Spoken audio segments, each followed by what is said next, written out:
পদাধিকারীদের 2.5 ঘন্টা ধরে দীর্ঘ মিটিং হয়েছে, তারপর ফিক্সচার নিয়ে মাথা ঘামানোর সুযোগ পান সচিব অনির্বাণ দত্ত। সেই ফিক্সচার রিলিজ হলো প্রায় 10:30 নাগাদ। আমরা শুনে নেব পুরো ঘটনাটা কী কার কার সঙ্গে খেলা, কী ব্যাপার, বিস্তারিত ব্যাপারটা। অনির্বাণ বাবু, আপনি যদি আমাদের বলেন। এই বছরের ফিক্সচার অনেক কঠিন, কারণ যেহেতু বিভিন্ন মাধ্যমে টেলিকাস্ট হচ্ছে, সেই সব কটা মাধ্যমের রিকোয়েস্ট মাথায় রেখে তাদের মতন করে ফিক্সচার সাজাতে হচ্ছে, যাতে খেলাগুলো প্রত্যেকটা মাধ্যমে নির্বিঘ্নে চলতে পারে। আর আজকে ফাইনাল ফিক্সচার করে আমরা একাধিকবার আমাদের যে কমার্শিয়াল পার্টনার আছে সাচি স্পোর্টসের সাথে আলোচনা করেছি, যে চ্যানেল খেলা দেখাচ্ছে তাদের সাথে আলোচনা করেছি, করে ফাইনালি আজকে ফিক্সচার বেরিয়েছে। ফিক্সচার সব ক্লাবদের কাছে মেলের থ্রুতে পৌঁছে যাচ্ছে। ফিক্সচারের যেটা মূল খবর বা আপনারা যেটা জানতে চান সেটা হলো 30শে জুন, 25শে জুন মোহামেডান মুখোমুখি হচ্ছে ওয়ারির। 30শে জুন ইস্টবেঙ্গল ক্লাব টালিগঞ্জের এগেনস্টে খেলতে নামছে, এবং 2রা জুলাই মোহনবাগান এসজি খেলতে নামছে আপনার ভবানীপুরের বিরুদ্ধে। মোহনবাগান ইস্টবেঙ্গলের ম্যাচ কি 13 জুলাই হচ্ছে? ইমামি ইস্টবেঙ্গল এবং মোহনবাগান এসজির ম্যাচ 13 জুলাই আপাতত প্ল্যান্ড আছে। নির্ধারণ করা হয়েছে এখনো পর্যন্ত? ভেন্যু এখনো নির্ধারণ করা হয়নি। 13 জুলাই অনেকটা দূরে, আমরা সরকারের সাথে কথা বলবো। আমাদের প্ল্যান আছে, হয়তো আমরা সল্টলেক স্টেডিয়ামে করতে পারি, সেটা ম্যাচের গুরুত্ব বুঝে তার রেসপন্স বুঝে আমরা ভেন্যু ডিসাইড করব। ম্যাচ কি ফ্লাডলাইটে হবে? এখনো সেটা ডিসাইডেড। 25 তারিখের উদ্বোধনী অনুষ্ঠান যেটা ধামাকা হতে চলেছে, সেই ব্যাপারটা আমরা 25 তারিখ প্ল্যান করেছি। ময়দানের কিছু মানুষ যারা নিঃশব্দে পর্দার আড়াল থেকে ফুটবলের সেবা করে যাচ্ছে, সেরকম কিছু মানুষকে স্বীকৃতি জানানো। তারপরে একটা নৃত্যানুষ্ঠান থাকবে। তারপরে জিৎ গাঙ্গুলি বম্বে থেকে আসছে এই খেলায় পারফর্ম করার জন্যে, এবং তার সাথে থাকবে লেজার শো, ফায়ার ওয়ার্কস এবং মোহামেডানের খেলা। মোহামেডান আইএসএলে ওঠার বার প্রথম খেলতে নামছে।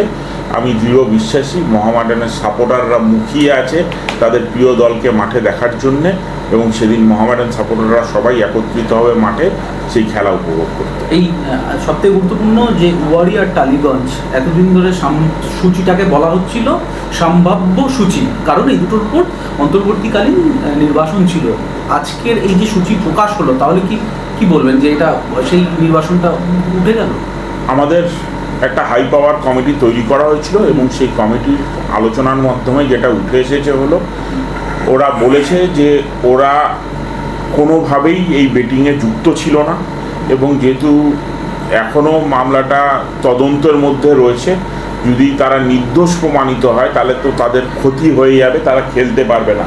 তো হাই পাওয়ার কমিটি যেটা ডিসাইড করেছে যে তারা যেহেতু বলেছে তারা কোনো কিছু জানতো না, সেই জন্যে একটা গ্রস নেগলিজেন্সের জন্য তাদের পেনাল্টি করা হবে, এবং তাদেরকে প্রভিশনালি খেলতে দেয়া হবে এই লিগে। কিন্তু যদি পুলিশের রিপোর্ট তাদের পরে না আসে, তাহলে পরে সেক্ষেত্রে আবার হাই পাওয়ার কমিটি ডিসিশন নেবে যে তাদের এগেনস্টে ফার্দার কি অ্যাকশন নেওয়া হবে। মিকি ফার্নান্ডেজ, অসীম গাঙ্গুলি, শুভদীপ গুণ, এদের বিরুদ্ধে কি ব্যবস্থা নিচ্ছে? এটা আমাদের একটা আলোচনা হয়েছে, এক্ষুনি আমি বলতে পারছি না। আমরা লিগ্যাল ওপিনিয়ন নিচ্ছি, তারপরে আমরা জানাবো। আর কি বলে কত টাকা এদের করা হবে? আপনি বলছেন যে একটা ফাইনের কথা বলছেন, সেটা কি 1 লাখ টাকা আপনি বলেছিলেন, সেটাই কি? হ্যাঁ। এটা কবে জানিয়ে যাবে ওদেরকে? এই চিঠি চলে যাবে কালকে। কাল চিঠি পাবে, মানে 1 লাখ টাকা লিখছি, কিন্তু 1 লাখ টাকা জরিমানা, চিঠি জরিমানা। আচ্ছা, আরেকটা জিনিস, আজকেরকার এই বৈঠকে মানে অনেক কিছু নিয়ে নিশ্চয়ই 2.5 ঘন্টার বৈঠক, মানে হিউজ আলোচনা, এবং কিছু বাক্য বিনিময় হয়েছে, উত্তপ্ত বাক্য বিনিময় হয়েছে, বাইরে থেকে শোনা। উত্তপ্ত বাক্য বিনিময় নয়, আমার গলাটা একটু জোরে। আর আমাদের আপনারা জানেন রিসেন্টলি ইলেকশন গেছে, নতুন অ্যাসিস্ট্যান্ট সেক্রেটারি এসেছে 4 জন। তো আমাদের একটা কোঅর্ডিনেশন মিটিং ছিল যে কে কী করছে, কীভাবে করতে হবে, আগামী দিনে আমরা কীভাবে এগোবো সেটা নিয়ে আলোচনা ছিল। সেখানে কিছু আলোচনার মধ্যে যেটা হয় যে কিছু টপিক উঠে এসেছে যেখানে আমাদের সব ব্যাপারে তো সবার সবসময় মত মেলে না, অনেক সময় কিছু জিনিসে মতের অমিল হয়, সেখানে আমরা আমাদের নিজেদের বক্তব্যটা রাখি, সেটা রাখা হয়েছে। এবং তারপরে আমাদের মধ্যে আমার মনে হয় না আর কোনো ডিফারেন্স আছে। আবার যেরকম আমরা আগামী দিনে চলবার প্ল্যান করেছি সেইভাবে এগিয়ে যাবো। সৌরভ পাল রিজাইন করতে গিয়েছিল, এরকম সিচুয়েশন না, এরকম কোনো সিচুয়েশন তৈরি হয়।